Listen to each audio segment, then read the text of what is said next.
कृष्ण की वाणी। बच्चे, तुम्हारी तकलीफ़ें बहुत है। मैं जानता हूँ कि तुम बहुत तकलीफ़ में हो इस वक्त, लेकिन अपने कृष्ण पर, अपने कान्हा पर भरोसा रखना कि तुम्हारा कृष्ण तुम्हें सारी तकलीफ़ों से मुक्त कर देगा। चिंता मत करना। ये तकलीफ़ें आज हैं, कल नहीं रहेंगी मेरे बच्चे।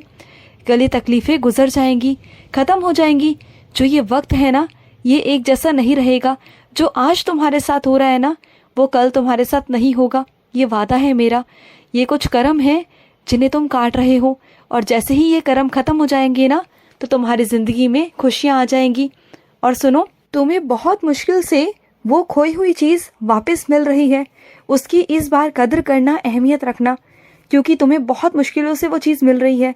वो तुम्हें आखिरी मौका दिया जा रहा है। उसकी इस बार बेकदरी बिल्कुल भी मत करना।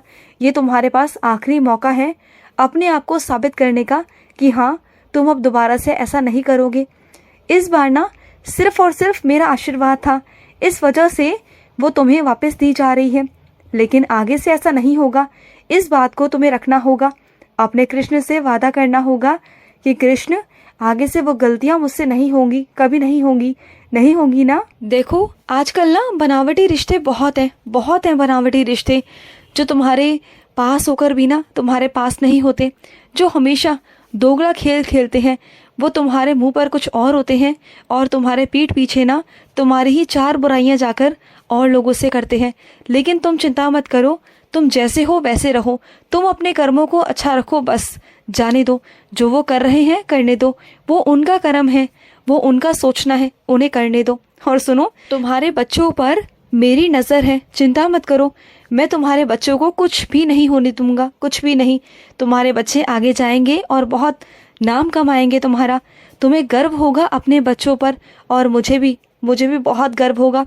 और मैं तुमसे सच में कहता हूँ कि जिस दिन तुम्हें खुशखबरी मिलेगी ना, तुम्हारे बच्चे जब उन्नति कर लेंगे, उस कुर्सी पर बैठ जाएंगे, उस तख्ते पर बैठ जाएंगे जिस तख्ते पर मैं बिठाना चाहता हूँ, उस दिन तुम मेरे वृंदावन आओगे। मेरी धरती पे खड़े होकर ना फक्र से कहोगे कि तुम मेरे कृष्ण हो, मैं तुम्हारा हूँ और तुम मेरे हो। और ये हकीकत है। इस दुनिया में ना कुछ भी सत्य नहीं, सिर्फ एक सत्य है कि ईश्वर है। इसके अलावा कोई भी सत्य नहीं मेरे बच्चे। सब मोह माया है, सब धोखा है, सब। और सुनो, जब भी मेरी आरती करते हो ना, तो एक बात को हमेशा याद रखा करो, घंटी बजाना मत भूला करो। घंटी बजाने से ना जो घंटी की ध्वनि होती है ना, वो पूरे घर में जाती है, तो तुम्हारे घर में शुद्धता होती है। जितनी भी नकारात्मक ऊर्जा होती है ना, वो तुम्हारे घर से बाहर निकल जाती है मेरे बच्चे। और सुनो, जो तुम्हारे खिलाफ अफवाहें फैला रहा है ना, फैलाने दो, जितना मर्जी फैलाने दो। वो तुम्हें बदनाम करने की कोशिश कर रहा है ना, करने दो। वो कभी भी कामयाब नहीं हो पाएगा। जिसके पास जाकर वो अफवाहें फैलाता है, बदनामी करने की कोशिश करता है ना, उसे तो मैं ज़रूर रोकूंगा। लेकिन जिनके पास जाकर वो ऐसा कहता है ना, वो देखना तुम्हारे बारे में ज़रा सा भी सोचेंगे नहीं। क्योंकि जब तुम उनके सामने जाओगे, वो तुम्हारे व्यवहार को देखेंगे ना, तो वो उसी इंसान को गलत समझेंगे जिसने तुम्हारे बारे में गलत कहा। चिंता मत करो, क्योंकि तुम्हारी छवि, तुम्हारी महक और तुम्हारी खुशबू अलग है। जो तुम्हारे चेहरे पर तेज है ना, वो मेरा है। तुम्हारे चेहरे पर जो नूर है, वो मेरा है मेरे बच्चे। तुम्हें कोई कैसे गलत समझ सकता है? नहीं समझ सकता। करने दो, जिसको जो करना है करने दो मेरे बच्चे, करने दो। और सुनो, किसी की बद्दुआ का असर तुम पर नहीं होगा, बिल्कुल भी नहीं होगा। करने दो, बोलने दो, जिसे जो करना है ना, उसे वो करने दो मेरे बच्चे, करने दो। और सुनो, जब तुम ना किसी अच्छे काम के लिए जाते हो और वहाँ पर विलम्ब हो रहा है ना, तो समझ जाओ कि वहाँ पर कुछ अड़चन है, कुछ सामने वाले की नीयत में खोट है। इस वजह से मैं तुम्हें रोक रहा हूँ। तुम्हारी तरफ से तो अच्छा काम हो रहा है, लेकिन सामने वाला कुछ और ही करने की कोशिश कर रहा है, इसलिए मैं उसे बार बार रोक रहा हूँ, उसे विलम्ब कर रहा हूँ।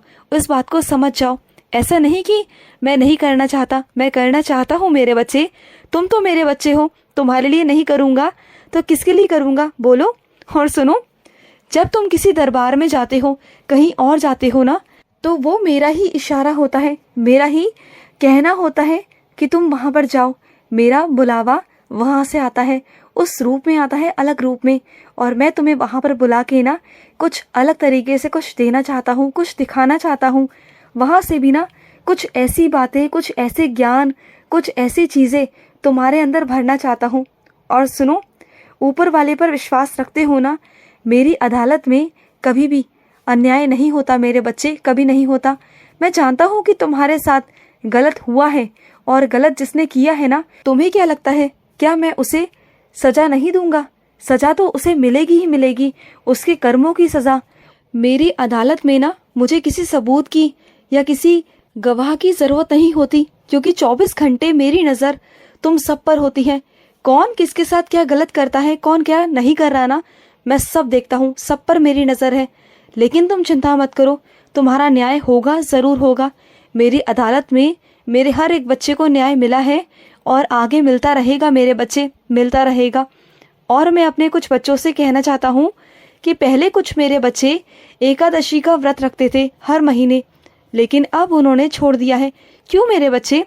एकादशी का व्रत तो करना अच्छा होता है ना, उससे तुम्हें कितने पुण्य मिलते हैं, कितनी तुम्हें शक्ति मिलती है मेरी, कितना आशीर्वाद मिलता है मेरा। पहले तुम रखते थे, लेकिन अब तुमने रखना क्यों छोड़ दिया है मेरे बच्चे? और तुमने चावल खाना भी शुरू कर दिया, जबकि तुम बहुत अच्छे से जानते हो एकादशी के दिन चावल नहीं खाए जाते। जानते हो ना क्यों? तो फिर तुमने क्यों शुरू किया ये सब कुछ? जब तुम मेरे में लीन हो चुके थे, फिर तुम मुझसे हट क्यों गए? तुम्हारा विश्वास डगमगाने क्यों लगा मेरे बच्चे? क्यों मुझसे दूर हो गए? क्यों? तुम मुझसे दूर हो सकते हो, लेकिन मैं तुमसे दूर नहीं रह सकता, क्योंकि तुम मेरे बच्चे हो। तुम एक बार को मुझे छोड़ सकते हो, मैं तुम्हें नहीं छोड़ सकता, क्योंकि जो मेरा बच्चा एक बार, सिर्फ एक बार मेरे चरण पकड़ लेता है ना, उसके जिंदगी भर मैं हाथ नहीं छोड़ता। अरे मैं जन्मदाता हूँ तुम्हारा, तुम मेरे बच्चे हो, और तुम किसी गलत रास्ते पर चलो, गलत राह पे जाओ, तो मैं तो तुम्हें रोकूंगा ना, सबक सिखाऊंगा, और गलत चीज़ें करने से भी रोकूंगा, डांटूंगा भी। अगर कुछ गलत करोगे ना तो गुस्सा भी करूंगा, सब कुछ करूंगा। अगर प्यार से रहोगे तो सही जगह पे चलोगे, सही तरीके से रहोगे, तो सब कुछ देने से पीछे भी नहीं हटूंगा, सब कुछ दूंगा। तुम जानते हो ना, तुम्हारे काना के पास में दुनिया की ऐसी कोई चीज़ नहीं जो नहीं है, जानते हो ना? फिर और सुनो, जो तुम्हारे पाँव में दर्द रहता है ना, वहाँ पर मालिश करो, थोड़े गुनगुने तेल की मालिश करो, सब ठीक हो जाएगा। और जब मालिश किया करो ना, उस वक्त मेरा जाप किया करो, मेरा नाम लिया करो, राधे माँ का नाम लिया करो। ऐसे करने से तुम्हारा जितना भी दर्द है ना, वो मेरे आशीर्वाद से, राधे माँ के आशीर्वाद से ख़त्म हो जाएगा। चिंता बिल्कुल भी मत करना, और व्यायाम करना बिल्कुल भी मत छोड़ो, बिल्कुल भी नहीं। और सुनो, जहाँ पर सच बोलना होता है ना, वहाँ सच बोल दिया करो मेरे बच्चे, क्योंकि तुम्हारे ना बोलने की वजह से ना किसी निर्दोष पर ना उंगली उठ जाती है, उस पर तरह तरह के इल्ज़ाम लगाए जाते हैं, तरह तरह के दोषारोपण किए जाते हैं, जो मुझसे तो बिल्कुल नहीं देखे जाते। और तुम कैसे देख लेते हो? तुम तो मेरे बच्चे हो ना, सच बोलने की ताकत तुम्हारे अंदर होनी चाहिए। जो होगा सो देखा जाएगा। मैं हूं ना तुम्हारे साथ, तुम्हारे साथ मैं कभी कुछ गलत नहीं होने दूंगा, कभी नहीं। और सुनो, इतने सालों से जो तुम्हारी झोली खाली है ना, जो हरी भरी नहीं हुई, वो अब होगी। अगले साल तक तुम्हारे गोद में नन्ना मुन्ना काना होगा। मैं तुमसे कहता हूँ, मेरा आशीर्वाद है तुम्हारे साथ। खुश रहो। आज का कृष्ण संदेश समाप्त हुआ। जय श्री कृष्ण।